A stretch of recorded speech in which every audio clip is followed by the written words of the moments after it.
ముందుండి కాంగ్రెస్ పార్టీని ముందుకు తీసుకువెళ్ళే కార్యకర్తలయ్యే కార్యకర్తల సైనికుల మనం ఏర్పించుకుంటారు. మీ అందరికీ కూడా ఇక్కడ ఈ మీటింగ్ ముఖ్య ఉద్దేశం మండలను మనం ఎమ్మెల్సీగా గెలిపించుకోవాలి. ఎట్లా గెలిపించుకోవాలి, మనం ఎట్లా ప్రచారం చేయాలి, ఏ రకంగా ముందుకు పోవాలని చర్చ ఇక్కడ జరగాలి. అయితే నేను ముఖ్యంగా మీ అందరి ద్వారా ఎమ్మెల్సీ ఓటర్లకు గ్రాడ్యుయేట్ ఒకటే రిక్వెస్ట్ చేస్తున్నాం. ఏంటంటే తెలంగాణ రాష్ట్రంలో ప్రశ్నించే గొంతుగా తీర్మానం మల్లన్న ఈరోజు కేసీఆర్ ప్రభుత్వాన్ని గద్దెదించడంలో కాంగ్రెస్ పార్టీని అధికారంలో తేవడానికి ప్రధాన పాత్ర వహించారు తీర్మానం మల్లన్న. అంటే మీరు వేరే రకంగా అనుకోవద్దు. ఈ తెలంగాణ రాష్ట్రంలో మన జరిగిన అసెంబ్లీ ఎన్నికలల్లో రేవంత్ రెడ్డి గారు, కోమటిరెడ్డి సోదరులు, అలాగే వాళ్ళతో సమానంగా అన్ని ప్రాంతాలలో మీటింగులు జరిపిన వ్యక్తి, ప్రజాకర్షణ ఉన్న వ్యక్తి తీర్మానం మల్లన్న. అటువంటి తీర్మానం మల్లన్న మన కాంగ్రెస్ పార్టీ నుండి ఎమ్మెల్సీ అభ్యర్థిగా పోటీ చేస్తూ మనం అందరం కూడా ఇక్కడ ఓటర్ లిస్టులు ఉన్నాయి. ఎమ్మెల్యే గారు మాట్లాడిన తర్వాత మీ అందరూ కూడా ఓటర్ లిస్టులు ఇవ్వబడతాయి. ఆ ఓటర్ లిస్టులలో ఉన్న పేర్లను తీసుకొని ప్రతి ఓటర్ను కలిసి మనకు ఓటు వేయాలి. తీర్మానం మల్లన్న సీరియల్ నెంబరు రెండో నెంబర్పై మొదటి ప్రాధాన్యత ఓటు, 1వ నెంబర్ వేసి కాంగ్రెస్ పార్టీ అభ్యర్థి తీర్మానం మల్లన్నను అత్యధిక మెజార్టీతో గెలిపించాలని చెప్పి మనము ఓటర్లను రిక్వెస్ట్ చేయాలని చెప్పి మీ అందరికి తెలియజేస్తూ ఈ అవకాశం ఇచ్చినందుకు ధన్యవాదాలు తెలియజేస్తూ ముగించుకుంటాం. తీర్మానం మల్లన్న గారికి మొదటి ప్రాధాన్యత ఓటు వేయాలి. కాంగ్రెస్ పార్టీ అభ్యర్థి అయిన తీర్మానం మల్లన్నను గెలిపించేందుకు ఈ సమావేశం ఏర్పాటు చేయడం జరిగింది. ఈ సమావేశానికి ముఖ్య అతిథిగా చేసిన రేవంత్ అనిల్ కుమార్ రెడ్డి గారికి, అన్నా వేదిక మీద ఉన్న శివధర్ నాయకులందరికీ పేరు పేరుగా ధన్యవాదాలు తెలియజేస్తూ మన పార్టీ కాంగ్రెస్ పార్టీగా తీర్మానం మల్లన్నను మనం గెలిపించవలసిన అవసరం ఉన్నది. సింగిల్ ఓటు, 2వ నెంబర్ మీద ఓటు వేసి గెలిపించాలి. మనకు సంబంధించిన కుటుంబ సభ్యులు అందరూ కూడా మనకు చెప్పవలసిన అవసరం ఉన్నది. మనకేంటి మన కుటుంబం వేసేస్తారు అనుకుంటే అందరి పిల్లలు కూడా పీజీ చదివిన వారికి చెప్పవలసిన అవసరం ఉంది. ముఖ్యంగా వేదిక మీద ఉన్న నాయకులు అందరూ చెప్పారు.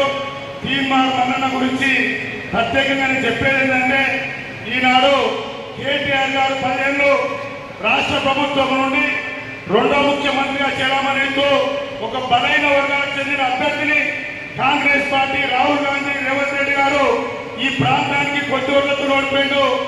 దళిత బలైన వర్గాల అభ్యర్థి అని చెప్తే ఈనాడు ప్రభుత్వంలో కేటీఆర్ కుటుంబం చెప్తున్నారు. నల్గొండ నయంగా ఏర్పడతాడు, అటువంటి వ్యక్తిని ఎమ్మెల్సీ ఎన్నికల్లో గెలిపివద్దని చెప్తా ఉన్నాడు. ఇవాళ మేము ప్రశ్నిస్తున్నాం. ఇవాళ కేటీఆర్ ను ఇవాళ నీ ఎంపీ అందరినీ సమావేశంలో పెట్టుకొని ఇవాళ ప్రభుత్వంలో ఉండి నయమని స్థితిలో ఉన్న ఎంతమంది నాయకులు నీ ఎంపీ ఒకసారి నువ్వు పెట్టే ప్రభుత్వంలో ఉన్న కేసుల్లో నీ రికార్డు తీసుకొని చూసుకోవాల్సిందిగా కోరుతా ఉన్నాం.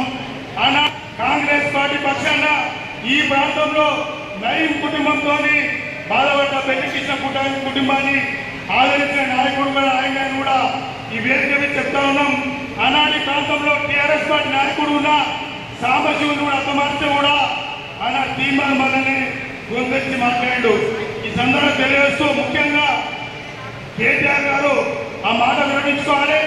అదే కాకుండా కాంగ్రెస్ పార్టీ బలహీన వర్గాల అభ్యర్థి, దళిత బలహీన వర్గాల అభ్యర్థి తీర్మానం మల్లన్నను గెలిపించేందుకు ఎవరు వారుగా మనం ప్రత్యేకంగా మనమే పనిచేసుకోవాల్సి గెలిపించాలని కూడా సందర్భం తెలియజేస్తూ ముఖ్యంగా మన స్థానికుడు మన తుర్కపల్లి మండలం మాదాపురం గ్రామము వాళ్ళ అత్తగారు నవత్పల్లి గారికి మన ప్రాంతం వారికి మనం కూడా మన ప్రాంతాన్ని గెలిపించుకోవాల్సిందిగా కోరుతూ ఈ అవకాశం ఇచ్చిన పట్టణ కాంగ్రెస్ అధ్యక్షుడికి ఎమ్మెల్యే గారికి ప్రత్యేక ధన్యవాదాలు తెలియజేస్తాం.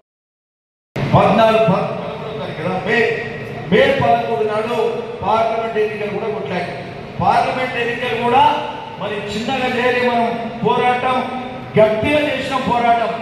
పార్లమెంట్ ఎన్నికలు కూడా భువనగిరి అసెంబ్లీ నియోజకవర్గంలో ఎక్కడికక్కడ గ్రామాలలో గట్టిగా అందరూ కూడా కష్టపడ్డారు. ఆ కష్ట ఫలితం మనం చూడబోతున్నామని కూడా ఈ సందర్భంగా చెప్తున్నాం. జూన్ 4 నాడు వచ్చే రిజల్ట్ లో మనం తప్పకుండా భువనగిరి అసెంబ్లీ నుంచి భువనగిరి పార్లమెంట్ అభ్యర్థిగా చామల కిరణ్ కుమార్ రెడ్డి గారు మంచి మెజార్టీతో గెలవబోతున్నారు. ఏ మాత్రం కూడా సందేహం లేదని సందర్భంగా చెప్తున్నాం. అన్న ఈ 7 నియోజకవర్గాలలో మరి భువనగిరి అసెంబ్లీ నియోజకవర్గం ముందు చెప్పారు కొంచెం మరి జర ఓటింగ్ తక్కువ మరి భువనగిరి పరిస్థితి ఎక్కడ అనేది పెద్ద జర అనుమానాన్ని వ్యక్తపరిచారు. కానీ మన ప్రచారంతో ఆ అనుమానాన్ని మరి ఆ అనుమానం అనేది లేకుండా మరి మంచి మెజార్టీతో భువనగిరి అసెంబ్లీ నియోజకవర్గంలో ఎంపీ అభ్యర్థికి మంచి ఓటింగ్ ఖచ్చితంగా మనకి ఇస్తున్నామనే నమ్మకం మనం కల్పించడం ఈ సందర్భంగా కూడా చెప్తున్నాం. మరి గెలుపు ఖాయం. నిన్నమోన ఎవరైనా కొందరు మాట్లాడుతున్నారు సర్వే ఇట్లుంది కట్టుందని, కానీ సర్వే మనం చూసినాం. మనము గోల్కొండకి వెళ్తూ భువనగిరి మండలి ఊర్లన్నీ తిరుగుకుంటా ఓటింగ్ రోజు పోచంపల్లి పోతుంటే ఊరు తిరుగుకుంటా పోతా ఉంటే నాడు మరి ప్రత్యక్షంగా చూసినాం ఓటింగ్ ఎంపీ అభ్యర్థికి ఏ విధంగా పడ్డదో. కనీసం భువనగిరి అసెంబ్లీ నియోజకవర్గంలో 20,000 మెజార్టీ ఈ ఒక్క నియోజకవర్గంలో ఉంటుందనే నమ్మకం మాకు ఉన్నదని కూడా ఈ సందర్భంగా చెప్తున్నాం. సంతోషం మిత్రులారా, మనందరం కూడా ఎక్కడికక్కడ కూడా కష్టపడ్డాం. మంచి బూత్ మేనేజ్మెంట్ కూడా చేసాం. బూత్ మేనేజ్మెంట్ బాగా చేసాం. ఏం మాత్రం కూడా సందేహం లేదు.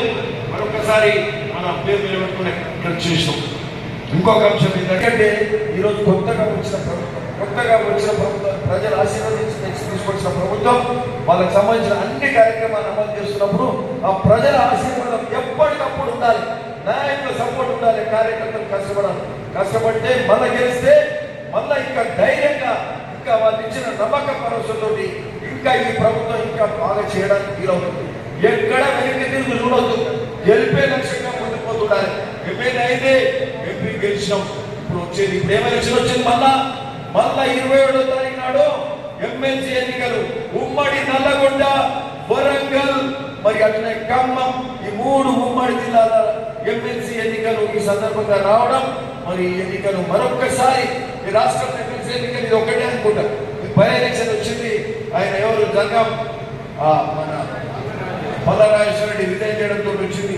సరే ఇది మళ్ళా మరొక్కసారి ఈ 5 నెలలనే మనకు మరో పోరాటం మొదలైంది. ఇట్లా కూడా భువనగిరి అసెంబ్లీ నియోజకవర్గం భువనగిరి మరి ఉమ్మడి జిల్లాలలో అత్యధిక మెజార్టీ ఇచ్చే కార్యక్రమాన్ని చేయాల్సిన అవసరం ఉంది. ఇలా మిత్రులారా, ఈరోజు మీకు ఒక్కటి చెప్పాలి. ఈరోజు మన అభ్యర్థి తీర్మార్ మల్లన్న అంటే తీర్మార్ మల్లన్న మనందరికి సుపరిచితుడు. ఈ ప్రాంతంలో భువనగిరి హై స్కూల్లో చదివాడు కదా. అంటే మన పక్క ఈయన ఊరేది మాదారం, దుర్గపల్లి మండలం మాదారం గ్రామం. అంటే పక్కకు 10 కిలోమీటర్లు ఉంటుంది. మాదాపూర్ గ్రామం, దుర్గపల్లి మండలం. ఒక సమావేశం ఇంతటితో సమాప్తం. వారందరూ భోజనాలు చేసి తమ ఇంటికి క్షేమంగా చేరుకోవాలని కోరుకుంటా ఉన్నాం. అందరూ భోజనాలు చేసి తమ ఇంటికి క్షేమంగా చేరుకోవాలని కోరుకుంటున్నాం. ఇంతటితో ఈ సమావేశం ముగించడం జరుగుతుంది.